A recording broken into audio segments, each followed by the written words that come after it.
प्रिय विद्यार्थियों, लोक प्रशासन की कक्षा में आपका पुनः स्वागत है। हम लोग इससे पूर्व ब्रिटेन की संसदीय शासन प्रणाली का अध्ययन कर चुके थे और उसके अलावा बाद में हम लोगों ने ब्रिटेन के जो प्रशासनिक व्यवस्था है उसकी विशेषताओं के बारे में पढ़ा। आज हम अमेरिका की जो अध्यक्षीय प्रणाली है उसके बारे में देखते हैं। जिस प्रकार संसदीय व्यवस्था में ब्रिटेन का नाम अग्रणी है, उसी प्रकार क्या है संयुक्त राज्य अमेरिका जो है उसमें संघीय व प्रांतीय दोनों स्तरों पर क्या है अध्यक्षीय प्रणाली पाई जाती है। वो भी अध्यक्षीय प्रणाली के रूप में अमेरिका जो है वो अग्रगण्य है। और अमेरिका की जो अध्यक्षीय प्रणाली है वो क्या है अध्यक्षीय प्रणाली का सर्वोत्कृष्ट उदाहरण मानी जाती है।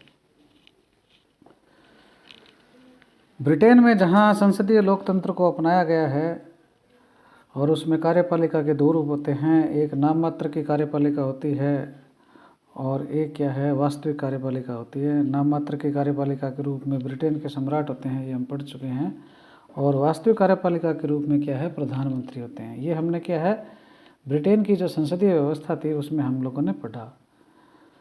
लेकिन अमेरिका की जो अध्यक्षीय शासन प्रणाली है उसमें इकहरी कार्यपालिका होती है, यानी एकल कार्यपालिका होती है। इसी प्रकार अध्यक्षीय शासन प्रणाली में क्या है शासन का जो अध्यक्ष है उसका निर्वाचन जो है वो जनता के द्वारा होता है और राष्ट्रपति विधायिका का अंग नहीं होता और न ही विधायिका के प्रति उसको क्या है उत्तरदायी बनाया गया है।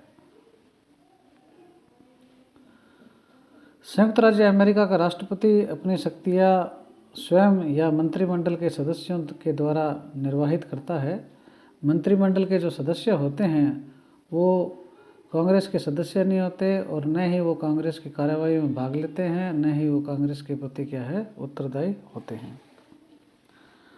तो इस प्रकार से क्या है ये अमेरिका में अध्यक्षीय शासन प्रणाली है। इसकी कुछ विशेषताएं हैं, 3 खास विशेषताएं हैं, उनको हम क्या है देखते हैं।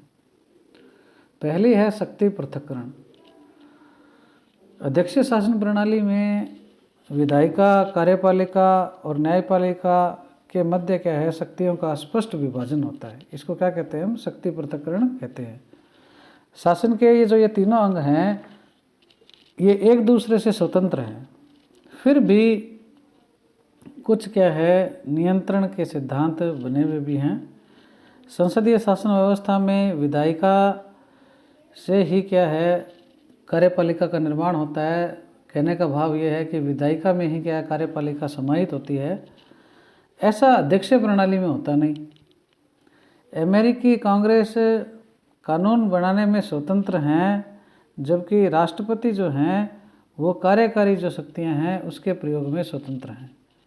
राष्ट्रपति के जो मंत्रिमंडल के सदस्य हैं वो न तो क्या कांग्रेस में विधेयक प्रस्तुत करते हैं और न ही कांग्रेस के द्वारा बनाए जा रहे कानूनों में बाधा उत्पन्न करते हैं। तो इस प्रकार से क्या है शक्ति पृथक्करण अमेरिकी अध्यक्षीय शासन प्रणाली की एक विशेषता है। दूसरी विशेषता है वो है निश्चित कार्यकाल। अध्यक्षीय शासन प्रणाली में विधायिका तथा कार्यपालिका का कार्यकाल क्या होता है निश्चित होता है। अमेरिकी राष्ट्रपति 4 वर्ष के लिए चुना जाता है, जिसे सिवाय महाभियोग के कांग्रेस क्या है पद से नहीं हटा सकती। कांग्रेस क्या है अमेरिका की संसद का नाम क्या है कांग्रेस है। तो अमेरिकी संसद जो है कांग्रेस जो है वो बिना महाभियोग के अमेरिकी राष्ट्रपति को 4 वर्ष से पहले हटा नहीं सकती और न ही राष्ट्रपति कांग्रेस को भंग कर सकता है। अमेरिकी कांग्रेस का उच्च सदन है जिसको हम सीनेट कहते हैं, हमारे यहाँ पे राज्यसभा होता है, वो स्थायी सदन है। तो वैसे अमेरिका में क्या है कांग्रेस का यानी कांग्रेस अमेरिकी संसद का जो उच्च सदन है वो क्या कहलाता है सीनेट कहलाता है। वो भी क्या है स्थायी सदन है और वहाँ सीनेटर का कार्यकाल कितना होता है 6 वर्ष का। हमारे यहाँ पे भी क्या है राज्यसभा में भी क्या है कार्यकाल राज्यसभा के मेंबर का कितना होता है 6 वर्ष का होता है। जबकि निम्न सदन जिसको प्रतिनिधि सभा कहते हैं, हमारे यहाँ पे क्या है लोकसभा है, वहाँ पे क्या है अमेरिका में प्रतिनिधि सभा है। तो प्रतिनिधि सभा जो है उसका कार्यकाल क्या होता है, 2 वर्ष होता है, यानी उसके मेंबर का जो कार्यकाल कितना होता है, 2 वर्ष होता है। जिस प्रकार भारत में सन 1989 से 1999 के बीच में 5 बार लोकसभा चुनाव हुए, ऐसी स्थिति अमेरिका में संभव नहीं है। अमेरिकी राष्ट्रपति को संसदीय प्रणाली वाले प्रधानमंत्रियों की तरह विश्वास मत या अविश्वास प्रस्ताव का सामना नहीं करना पड़ता। तो इसलिए क्या होता है, वहाँ पे कार्यकाल क्या होता है, निश्चित होता है। तो ये 2 विशेषताएं होगी। तीसरी विशेषता है एकल कार्यपालिका, ये हम थोड़ा पढ़ भी चुके हैं, फिर देख लेते हैं। अमेरिका में क्या है, दोहरी कार्यपालिका नहीं पाई जाती, बल्कि क्या होता है, इकहरी या एकल कार्यपालिका पाई जाती है। और उसके रूप में कौन होता है, कार्यपालिका के रूप में राष्ट्रपति।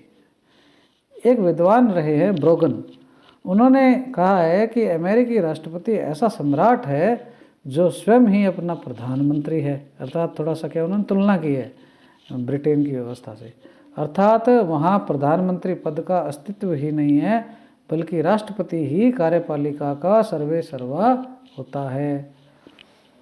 राज्य का अध्यक्ष, शासन का अध्यक्ष तथा कार्यपालिका के रूप में तीनों ही काम क्या है, राष्ट्रपति एकमात्र करता है। भारत में जैसे दोहरी कार्यपालिका की उलझनें हैं, तो इस प्रकार की उलझनों का क्या है, सामना क्या है, अमेरिका में राष्ट्रपति को नहीं करना पड़ता है। तो हम लोगों ने ये अमेरिका की अध्यक्षीय शासन प्रणाली की क्या है, 3 विशेषताओं के बारे में देखा। शक्ति पृथक्करण, निश्चित कार्यकाल और एकल कार्यपालिका। अब हम देखते हैं अमेरिकी जो अध्यक्षीय शासन प्रणाली है उसके क्या गुण हैं, मेरिट्स क्या हैं। तो इसके जो गुण हैं उनको क्या हम बिंदुवार निम्न बिंदुओं के रूप में देखते हैं। पहला जो गुण होता है वो है इसका स्थिर शासन। स्थिर शासन का मतलब यही है कि जैसे पढ़ चुके हैं कि अध्यक्षीय शासन प्रणाली में क्या है, शक्तियों का स्पष्ट विभाजन होता है। विधायिका और कार्यपालिका एक दूसरे के कार्य क्षेत्र में अनावश्यक हस्तक्षेप नहीं करती है और शासन क्या है, स्थिर बना रहता है। राष्ट्रपति तथा विधायिका दोनों ही अपना कार्यकाल पूरा करते हैं। हम पढ़ चुके हैं भाई, जो सीनेटर हैं, सीनेट के मेंबर हैं, उनका 6 साल है, प्रतिनिधि सभा का 2 साल है, राष्ट्रपति का 4 साल है, सब अपना कार्यकाल पूरा करते हैं। यद्यपि राष्ट्रपति को महाभियोग के द्वारा हटाया जा सकता है, परंतु ऐसा अत्यंत विकट परिस्थितियों में ही किया जा सकता है। इसी प्रकार राष्ट्रपति प्रतिनिधि सभा को समय से पहले विघटित नहीं कर सकते हैं। कार्यपालिका व विधायिका का निश्चित कार्यकाल शासन को क्या है, स्थिरता प्रदान करता है, जिसमें कानून, नीतियों व कार्यक्रमों का क्या है, निरंतर क्रियान्वयन क्या है, संभव हो जाता है। यही कारण है कि भारत में संसदीय शासन प्रणाली के स्थान पर अध्यक्षीय प्रणाली को अपनाने के लिए बहस होती रहती है, क्योंकि विगत पिछले कुछ जो दशक हैं उसमें क्या है, हम लोगों ने 25 साल क्या है अस्थिर सरकारें, गठबंधन सरकारों का दौर रहा। उससे क्या है, राष्ट्रीय विकास पर जो है थोड़ा प्रतिकूल प्रभाव पड़ा। इसलिए उस दौर में क्या है, अभी तो क्या है, पिछले 2 जो सरकारें हैं केंद्र के अंदर वो पूर्ण बहुमत की सरकार रही है। तो उससे पहले क्या है, ऐसी बहस छिड़ी थी। तो अमेरिका में क्या है, ऐसी स्थितियां नहीं है, वहाँ क्या है, स्थिर शासन पाया जाता है। दूसरा जो अध्यक्षीय शासन प्रणाली है अमेरिका की, उसका है प्रभावी शासन संचालन। इसमें क्या है कि अध्यक्षीय शासन प्रणाली में राष्ट्रपति के पास समय, विकल्प और स्वतंत्रता क्या है, पर्याप्त मात्रा में होती है, क्योंकि उसे राजनीतिक संकीर्णताओं या बाध्यताओं का क्या सामना करना ही नहीं पड़ता।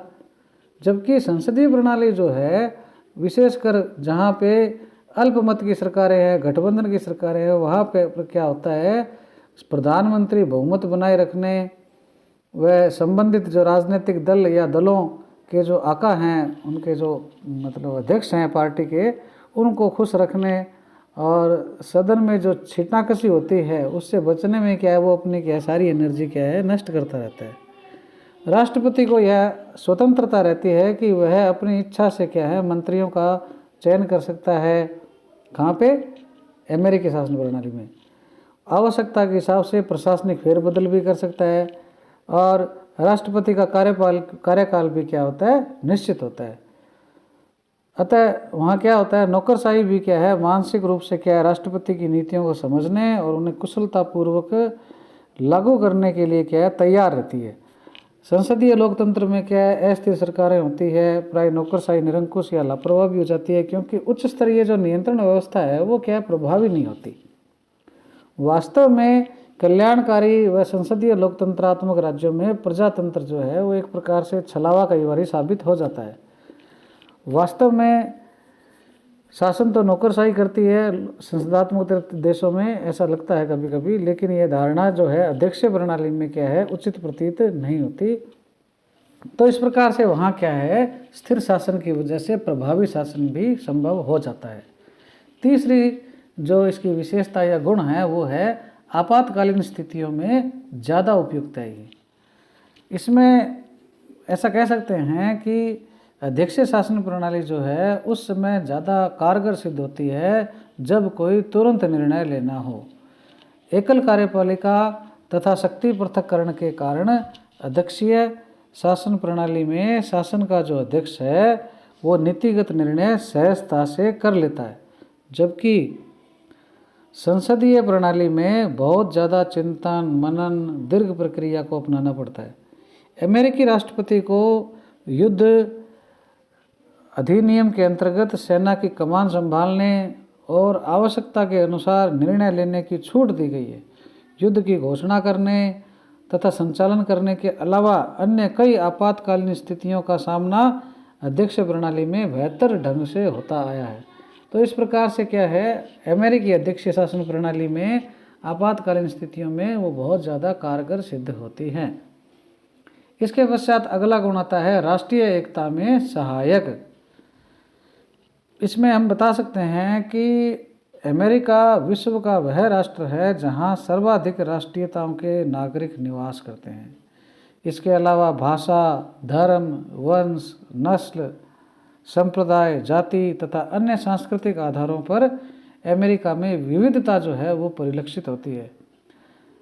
ऐसी स्थिति में स्वाभाविक रूप से राष्ट्रीय एकता के सामने क्या चुनौतियां व बाधाएं आती है, लेकिन अध्यक्षीय शासन प्रणाली ने राष्ट्र को एक सूत्र में पिरोने में प्रभावी भूमिका निभाई है, क्योंकि वहाँ न तो राजनीतिक दलों की अनगिनत संख्या है और न ही सामाजिक वैमनस्य का असीमित प्रसार हो पाता है।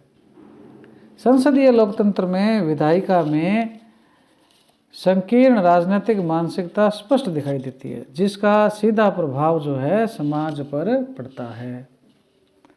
तो इस प्रकार से क्या है, राष्ट्रीय एकता में क्या ये सहायक है। इसके बाद आता है संतुलित संबंध।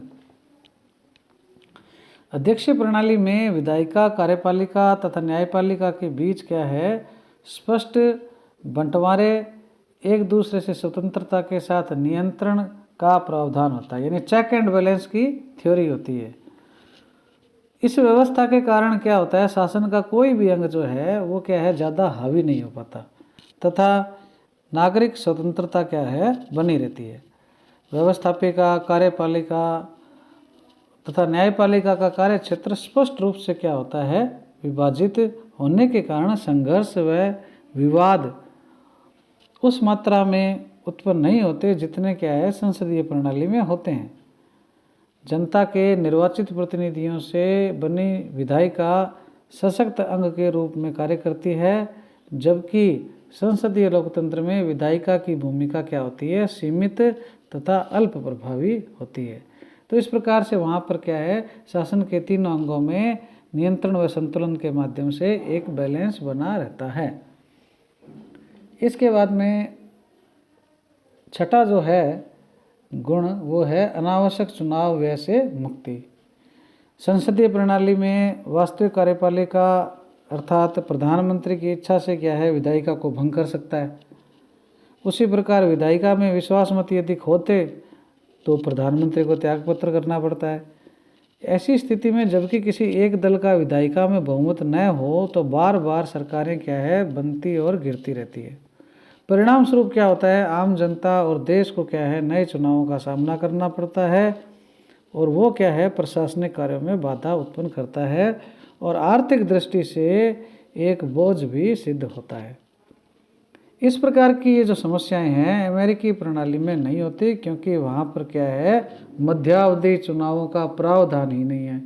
मिड टर्म इलेक्शन का प्रावधान ही नहीं है, कार्यकाल पूरा ही करना पड़ेगा। तो इस प्रकार की व्यवस्था वहाँ पे है। तो ये हम लोगों ने आज अमेरिका की जो अध्यक्ष शासन प्रणाली है उसके गुणों के बारे में, उसके विशेषताओं के बारे में देखा। अब हम बाद में देखेंगे इसके दोष क्या क्या हैं, वो हम अगली क्लास में देखेंगे।